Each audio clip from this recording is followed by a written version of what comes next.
l'objectif, n'oubliez pas, nous sommes pendant le mois d'octobre, qui est un mois dédié à la sensibilisation sur le cancer.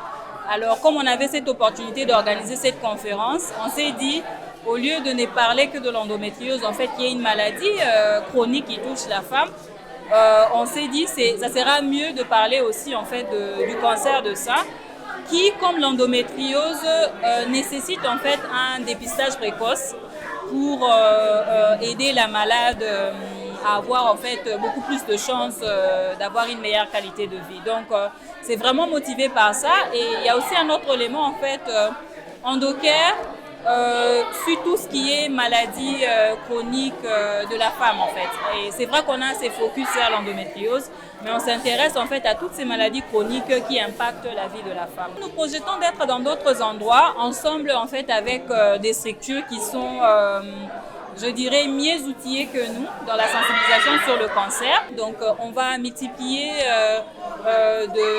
des activités de sensibilisation, en tout cas si nous en avons l'occasion, mais ensemble avec des structures qui travaillent déjà en fait dans la sensibilisation en rapport avec cette maladie. 2 journées de sensibilisation organisées par le Programme national de santé de jeunes et adolescents PENSA ont vécu ce vendredi 11 et samedi 12 octobre dans plusieurs établissements du Kasaï central. Le lieu choisi était l'école Mamouetou et le lycée Kelekele dans la commune de Katoka, ainsi que le lycée Buenamuntu et Yoanakoeli dans la commune de Kananga. Cette initiative s'inscrit dans le cadre de la Journée internationale de la jeune fille, célébrée chaque le 11 octobre, avec pour thème cette année, agir pour la jeunesse. Les jeunes filles sourdes et muettes, tout comme leurs pères, ont droit aux mêmes avantages et à la même sensibilisation sur leur santé sexuelle et reproductive. C'est ce message essentiel que le PENSA, financé par l'UNFPA, a voulu faire passer à travers cette activité. Le coordonnateur provincial du PENSA, Dr Fernand Chiboabois, a pris la parole lors de l'événement. Dans son allocution, il a souligné l'importance de faire entendre la voix de jeunes filles. Nous sommes en train de faire tout pour faire entendre la voix de la jeune fille. En ce qui nous concerne, nous les PENSA, c'est surtout pour qu'elle prenne sa responsabilité sur sa santé sexuelle et reproductive. Voilà la raison pour laquelle nous avons commencé cette célébration et ce n'est pas encore terminé, ça va continuer. Nous irons dans plusieurs écoles. Mais nous avons commencé l'activité avec les sourdes muettes. Comme vous l'avez constaté, nous avons réuni à peu près 42 sourdes muettes d'Mpandilou qui ont été sensibilisées sur la gestion de l'hygiène menstruelle et surtout dans leur propre langue, puisque c'est une catégorie des adolescentes que souvent les gens négligent. L'objectif de cette sensibilisation était d'atteindre plus de 1500 filles qui recevront ces messages cruciaux pour leur bien-être. Projet de loi de ratification. 3 textes. Le ministre des Finances a soumis au Conseil pour examen et adoption 3 textes suivants. Projet de loi portant ratification de l'ordonnance-loi numéro 24/014 du 8 juillet 2024 autorisant la ratification des accords de prêt conclus le 25 mars entre le gouvernement et le Fonds africain de développement, FAD, ainsi que le Fonds d'appui à la transition, FAT, au titre de projet d'appui à la gouvernance et au développement des compétences en soutien au programme de transformation de l'agriculture. Projet de loi portant ratification de l'ordonnance-loi autorisant la ratification de la convention crédit conclu le 24 novembre 2023 entre la République démocratique du Congo et Gemcorp Capital Management.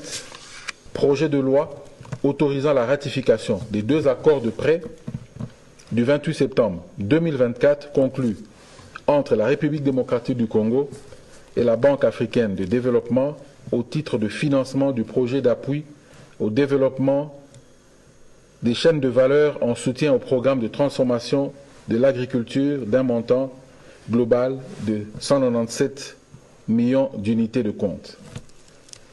Après débat et délibération, le Conseil a adopté l'ensemble de ces textes. Je suis venue parce que le président de la République, son Excellence M. Félix-Antoine Tshisekedi Tshilombo, m'a demandé de le représenter dans cette conférence qui concerne le développement durable de Hambourg. En fait, c'est une première conférence qu'organise l'Allemagne, ici à Hambourg, qui est une ville économique.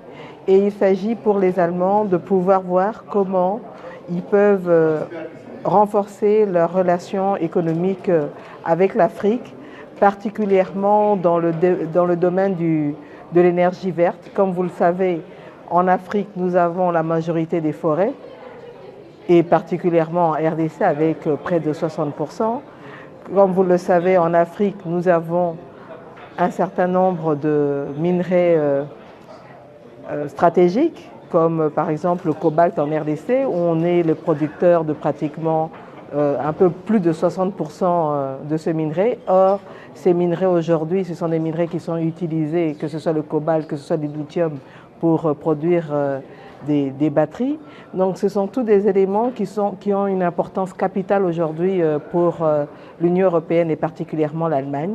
Et donc c'est une possibilité de discuter, de voir comment on peut ensemble construire des partenariats d'un point de vue économique, d'un point de vue commercial. Raison pour laquelle il y a un certain nombre de pays d'Afrique qui sont représentés, tant au niveau des chefs d'État que des chefs de gouvernement.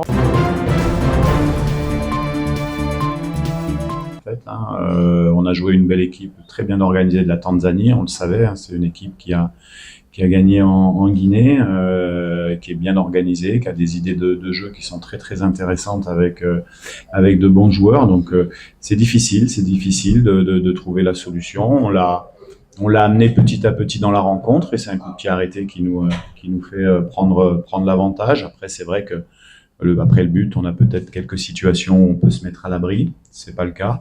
Le principal dans les phases de qualification, comme je l'avais dit avant le match, c'est d'avancer, de continuer à avancer, c'est-à-dire de continuer à accumuler des points jusqu'à arriver à la ligne qui nous permettra de gagner notre ticket pour la prochaine CAN. Et on reste sur des résultats qui sont plus qu'intéressants. Donc il y a un certain équilibre.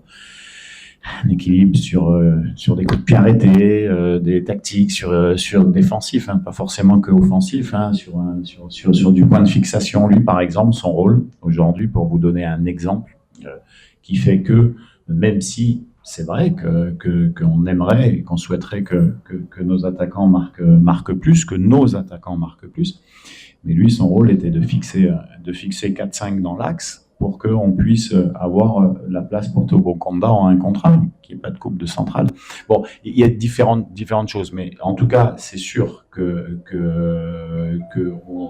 on a le sentiment que sur ce poste-là, on a de très bons joueurs, et la solution aussi, parce qu'on a quand même, c'est des choix, et que c'est un axe de progression encore, le fait que notre attaquant nous fasse gagner des matchs, par exemple.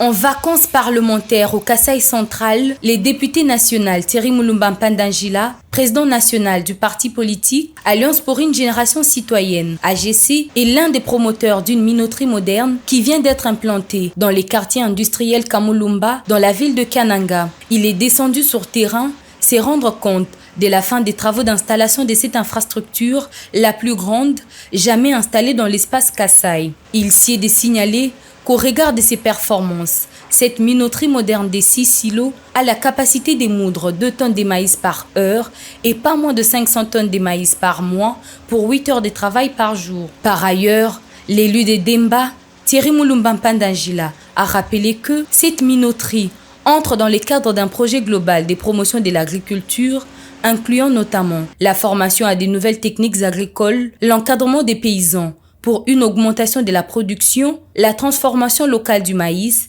et autres produits agricoles, ainsi que la réhabilitation de voies de desserte agricoles. Ce, en adéquation avec la politique d'autosuffisance alimentaire de la RDC prônée par le chef de l'État, son Excellence Félix-Antoine Tshisekedi Tshilombo. Bon, il était question d'harmoniser sur la problématique de la voirie de la ville de Kinshasa. Vous savez que la voirie de la ville de Kinshasa est très importante pour le fonctionnement de cette ville parce que ça résout le problème d'embouteillage, ça résout divers problèmes et touchant la productivité et l'économie de cette ville.